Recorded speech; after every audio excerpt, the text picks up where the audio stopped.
Development, as I asked about the development of the mission, and then you mentioned how you separated, and let's talk a little bit about that. We had gotten criticism that the division was just going too far into the political world, and so the commission was really created so that it could do the interfacing with policymakers and lobbyists or legislators and so on. And at that point, we made a decision to separate ourselves from the commission because we had to. So I did have a presence at the very beginning, and I was there, but I phased myself out as soon as I could because they really needed to operate independently. There are several, again, it's placement in government that's important. There are several places, or there are several ways you can do the work. You could be a committee, you can be a commission, you can be probably 3 or 4 other things. But the commission was really the highest level, and it was not easy getting that passed because the legislature was very reticent about wanting to have another commission. And commissions just, they have more power and they're listened to, where a committee, maybe not so much. Oh, it took a little work? Yeah, it actually didn't pass the first year. I think it took 2 or 3 years to get that word in. Yeah, the word commission. And to get the support for it that way. Mm-hmm.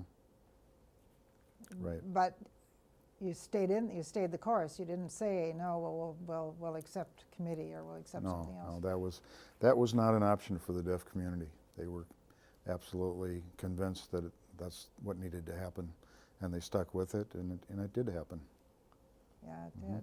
And actually, as time passed and the commission became more independent and more just better at what they did, we had a number of cases where our division didn't agree with the commission, which is inevitable. That's how it is. And that's a good thing.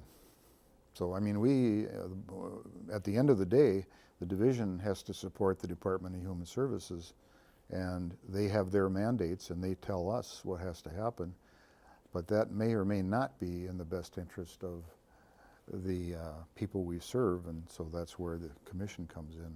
They have, they're there for the purpose of making known what the needs of the community are. So they're 2 different roles.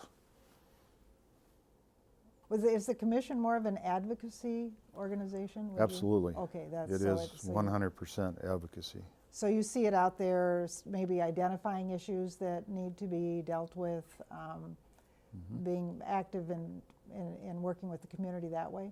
Right. Again, that's something that evolved. A commission does just what you said.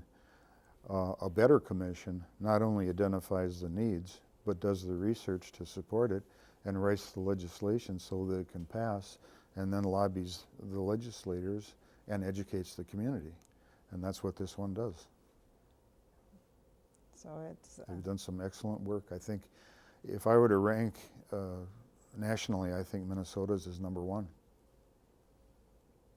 We asked about some of the other areas that the commission has been, or where the needs for the community that obviously involve both the Department of Human Services and the commission. And we've talked about communication, and that comes up so that's so critical. But a little bit on education, and you've mentioned public education, outreach, that kind of thing. Is there anything more you'd like to say about that? I think with education, there is a definite division between our work, or the work of the division of, getting confused with divisions here, the division of Deaf and Hard of Hearing Services. They have a role, and then there's the Department of Education, which has, of course, a role in educating children. The thing is that they set their own policy, and it's very difficult for us to tell them how it's going to be. We can advise them, we can offer technical assistance, which is what we did. But we didn't have any real authority over the policies that they set for youngsters and for high school and so on.